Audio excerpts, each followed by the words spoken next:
Hi, and welcome to The Curling Show, the podcast that brings you interviews with the sport's top athletes and the people who shape the game. Brought to you by Fit to Curl, a sport-specific guide to training for the world's greatest game, by 2010 Olympic gold medalist and Team Martin third John Morris, with a bit of assistance from me, Dean Gemmell.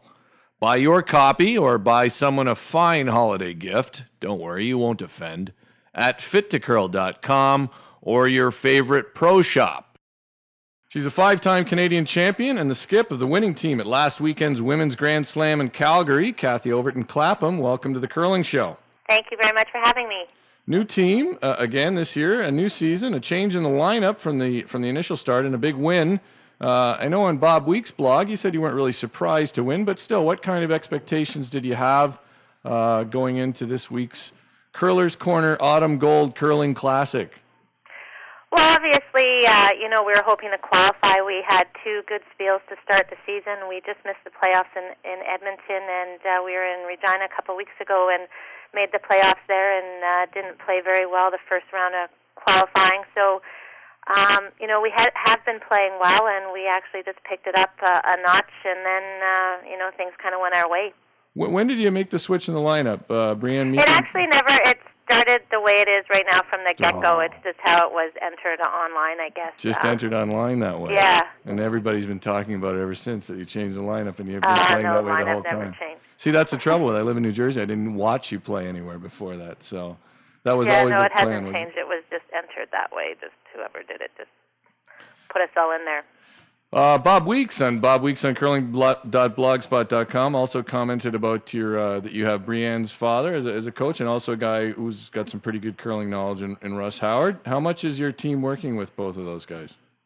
Well, we're with Rob all the time, obviously, because he lives here, and Rob wasn't able to go to Calgary and isn't able to go to Brantford as well, so Russ will be filling in, and Russ was a great fit, a great guy, super keen and excited to be part of the team, and it was great to have him, and we were lucky to have him this past weekend. Now, you say super keen here, but you also said you had to tell him to stifle it just once over the weekend. What was that about?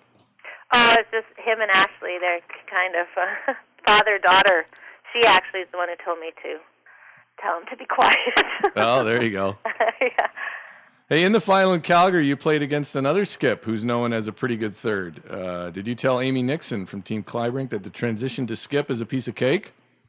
Well, she sure is making it look like a piece of cake. It was funny, the first time we played them in the A qualifying game, she said, this could be the first and last time that we actually are up skipping against each other. We've obviously battled at third for many years against each other, so it was kind of interesting. And then we got another chance to play each other. She's a great player, and they're a great team, and we got to play them twice that weekend, so it was a great battle out there. She acts like you don't think she doesn't think she would skip. I mean, I find it unusual, actually, that she would say that. I think she could skip, right? Oh, absolutely. Yeah. Obviously, look at how well she's done so far. And I know she said she was missing Shannon, but, they've had success with her skipping, too. So. Some other new-look teams were out in Calgary, some that you know a bit. You played last year in a couple of events, I think, with PEI natives Aaron Carmody and Jerry Lynn McLean, and they're with Crystal Webster this year. How did that lineup look? Great. We played them to qualify in B, and, I had the opportunity to play with Jerry Lynn and Aaron, and they're great girls and great players, and, they're a great team with Crystal and Sam as well, so they're going to be tough to beat as well this year, and it seems like they have a good mix going.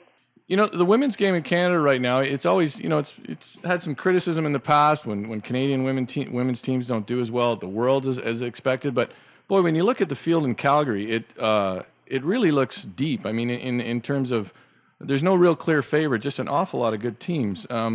Would you say it's tougher out there now than it was, say, in 2005 when you won your first Scotties with Jennifer Jones? Oh, wow, that's tough. It seems that the play is getting better and better every year. Teams are spending more time doing more things to get better, and they're coming up with new ideas with different technologies and with the sweeping and everything else. So, I mean, that's tough to say because every year it seems that it's tough, but it does seem that it's getting tougher, and players are stepping up and getting better every year. Do you think there's just a bigger influx of younger players? I mean, I'm not trying to date you here, Cathy, but you've been No, at this for a while. I get it. The players out there are young and good, and I know when I first came out of juniors, there wasn't that many at my age coming out like there is right now. So, and they're really good and keen. So I would say that the age is getting lower as the players are coming out. Definitely younger, but they're all really good. So it is going to be scary 5 years down the line to see what it's going to be like out there. Do you think they just get better preparation as juniors, or better coaching, or they just have more events to play in? I mean, you were a junior champion, and but it seems to me that now there's a lot of good young players who don't even win a junior title, but are still great players and do well in men's and women's. Do you think it's just a question of better coaching, better preparation, more events, why these kids seem better than they did 20 years ago? Well, there's not the competitions, the events aren't any different. There was always quite a few events when I started. There's so many more things out there for the younger players to have access to. I was at a session a couple of weeks ago, and we were talking about the sports centers in each province, and we never had the funding available when I first started out, and now all these players have that available to them, and having the high performance center and the La Relève program, and having access to the different coaches with the Canadian Curling Association, and just different tools available too, with the speed traps, and just having players going to some of the men's teams to help them with their sweeping, and that just wasn't all available when I was starting. And I think when you were a junior, it was probably clear who you were going to play with. There didn't seem to be as big a group of really good players. Yeah, and it didn't seem like out of the junior ranks that many people still continued on in ladies. I mean, there were some players that obviously continued to play, but it didn't seem like there was handfuls like there are now. How did you start playing? What brought you to the game? It was in my family. My grandmother was a Manitoba champion and actually Alberta champion, so it kind of went down the line with the family. Which brings me to my point. I was a big believer that coaches should have limited access to players during a game. I've always been this one who feels like the game should be played by the players without coaches, and coaches should prep like in sport like tennis. Until I spoke to Jason Gunlickson, and he made a good point to me. He said if we only do that, we limit the game. We make it more difficult for kids who are just good athletes but don't have parents who curl, because they can't compete against a kid who grows up in a curling club and knows how to play the game. They might be as physically as good and as athletic, but they just don't know the game as well. So that's why he actually thinks that a coach should be able to call shots for juniors. Oh boy. Yeah. Jason, he's always got. Yeah, I must admit, he changed my thinking on it, though. He really did. I always thought it was good for juniors to learn with their mistakes, but he made a good point. I said I like it like tennis. In tennis, the coach isn't out there only, and he said, yeah, but in tennis, I don't have to decide what shot to play. I'm just hitting the ball, trying to get it back the other side. Mm-hmm. So he made a good point. What do you think of that? What do you think of coaches and their roles? I agree and disagree. Actually, my son is just 13 and is playing, and he was part of a league last year where they were allowed to have a few timeouts, and the coaches were allowed to go out during the game. And I think that's a good idea. I don't think that the coach should be out there the whole entire game. I think if they can have so many timeouts in the Little Rock programs and the bantam leagues, just to help them move them along. But you also really do learn a lot from your mistakes. So you like to see that happen as well. But I don't disagree with having them out on the ice if they're at league games, if they're doing that every once in a while to help with the strategy. But you don't want to get in the habit of doing it all the time, or the kids aren't going to be able to think for themselves either. Yeah, I'd agree with you there. But I thought it was an interesting point in that we really do need to get more kids playing who don't have parents who curl. I mean, that's really where we need to find. Because otherwise it will be diminishing returns if only people who have kids who curl continue, their kids curl. Yeah, it usually is what runs in the family, and it continues to grow from that way, doesn't it? Yeah. How are school programs out in Winnipeg these days? Well, they have that program that is run into the schools, and it has been in my kids' school. So I think it goes well. I had an opportunity to talk to Jill Mauser, who is I think in charge of doing that with Chad McMullen. So I think that's going well with the schools here. Yeah, Chad and Rocks and Rings. Jill. Yes, that's what it's called. Yep. Yeah. Chad, a former Manitoba mixed champion. Mm-hmm. Yeah.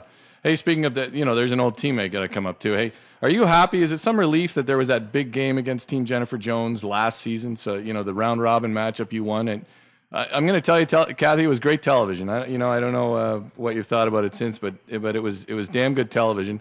And is there a relief though that happened last year and it's over? Oh, for sure. There was so much build-up, so much talk about it going into it. So yeah, it was pretty nice to get it over with and done. And it was funny. And once it was over, everyone kind of stopped talking about it, which was really nice. I know that it was talked about a lot, and I was talked to about it pretty much all season. So yeah, it was nice that it was done and over with, and everyone could move forward. How nice was it to win? I'm not going to lie. It was nice to win, exciting to win. It was a pretty exciting atmosphere to be part of too. It really was. I mean, I'm just for a round robin game of the Skies with your team not really in contention. It was great television. So whatever about went on with the team or anything else, it was good for the game. Hey, how would you describe the relationship with your former teammates these days? Distant, chilly, improving, amicable? Yeah, I haven't actually seen them. I mean, we've been in 2 spiels together, and we haven't really run into them. And where I practice, I haven't seen them either. So we'll go with distant. Yeah.